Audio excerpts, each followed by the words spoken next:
This is the Arrow third stage kill vehicle and is one of the most important part of the missile. Equipped with movable thrusters, it plays a crucial role in intercepting targets above the stratosphere, ensuring that hazardous materials like nuclear, chemical, or biological substances don't disperse. The Arrow missile system's radar continuously sends uplinks, updating the target's position and calculating the estimated interception point.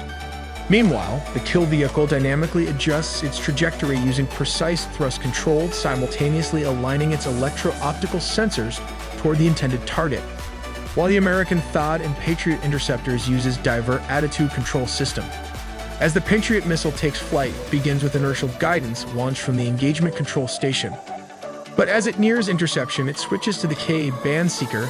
The terminal guidance kicks in, using short propellant motors to explosively adjust the missile's path. This ensures a precise and on-target interception. So stay tuned and don't miss a beat. The Arrow missile defense system consists of three basic parts: the missile launcher unit, the Green Pine radar antenna, and the Arrow missile. The missile launcher unit is composed of 6 erector launcher tubes, housing ready-to-fire missiles. Positioned at the rear of a 2-axle trailer, each launcher, when fully loaded with 6 launch tubes carrying ready-to-fire missiles, weighs 35 tons. The Green Pine radar serves as the warning and fire control radar for the Arrow 3 anti-ballistic air defense missile system. It plays a crucial role in target detection and guidance. The Arrow operates as a 2-stage missile. Let's look inside this engineering technology. This is the solid propellant booster and sustainer rocket motors. At the rocket's peak sits the ignition chamber, triggering the combustion of the solid propellant when activated. This propellant isn't just any substance.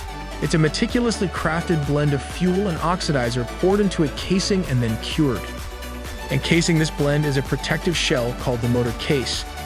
At the core of the rocket lies the propellant burning zone. Here, the solid fuel and oxidizer react, producing incredibly high-temperature combustion gases, which helps to launch the rocket at incredible speed above the Earth's surface. Moving further to the front, the most important part of the missile is the kill vehicle, which can be divided into 3 basic parts. The second stage is the propulsion system with a thrust vectoring nozzle. Just above it is the warhead, a directed high-explosive fragmentation weighing 150 kilograms, which translates to 330 pounds. The third stage is the seeker, capable of pivoting itself to track its target.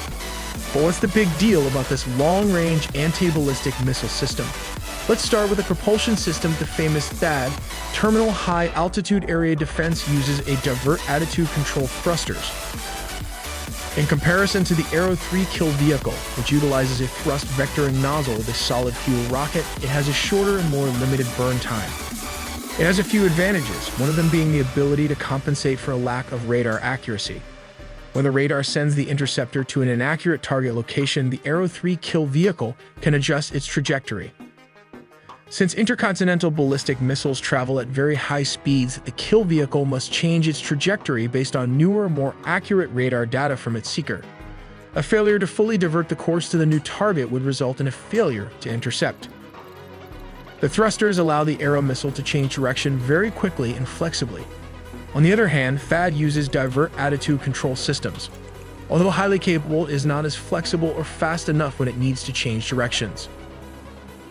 Furthermore, Arrow 3 thrusters allows for the purposeful launch of the interceptor before accurate radar data is available, knowing it can alter its trajectory later, taking full advantage of the radar's range. Moving to the sensors, THAAD depends on a wide field of view seeker and physically moves to keep the target in the seeker's field of view, which slows down the missile. On the contrary, the Arrow 3 missile uses a pivoting seeker, capable of rotating on each side, thus allowing for extreme lead pursuits, flexibility, and engagement of threats. These steps outline a simplified version of how the system operates. Step 1. The Arrow weapon system, comprised of radar and launchers, continuously searches for targets in the expected direction. Step 2. Upon the firing of an intercontinental missile, it transmits a message to the Battle Management Center. The center processes this information, selecting the optimal interceptor and battery despite potential radar inaccuracies at long ranges. Step 3. The Arrow 3 launches vertically and then redirects toward the estimated interception point. Step 4. Before the booster motor burns out, an aerodynamic stabilizing mechanism deploys to ensure stability during this phase. Step 5. As the target approaches, the radar identifies the hostile warhead, initiating separation and revealing the kill vehicle. Step 6. The radar sends uplinks to update the new target position and estimated interception point. The kill vehicle adjusts its trajectory using highly dynamic thrust control while aligning its electro-optical sensors towards the target. Step 7. The final homing process commences, leading to a direct hit on the target, destroying the warhead. Step 8. In the event of evasion by one of the hostile warheads, the system engages in a reevaluation process, creating additional shooting opportunities for both Arrow 3 and 2 interceptors.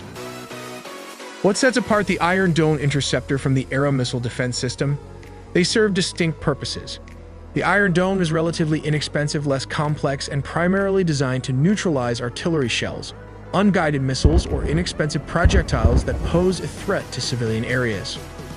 On the other hand, the Arrow is considerably more advanced as an exo-atmospheric interceptor.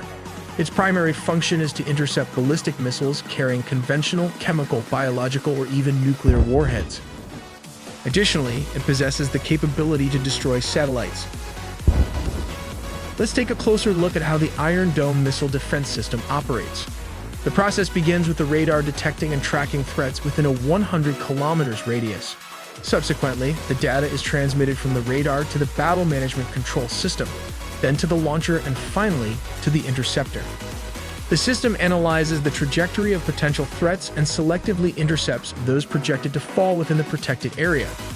Once a specific threat is identified, an interceptor missile is launched to eliminate the incoming rocket before it reaches its predicted impact zone. Equipped with an electro-optical sensor, the interceptor missile tracks and targets the incoming rockets, aiming to approach as close as possible to neutralize the threat. The design of the Iron Dome missile focuses on a head-on strike against its intended target.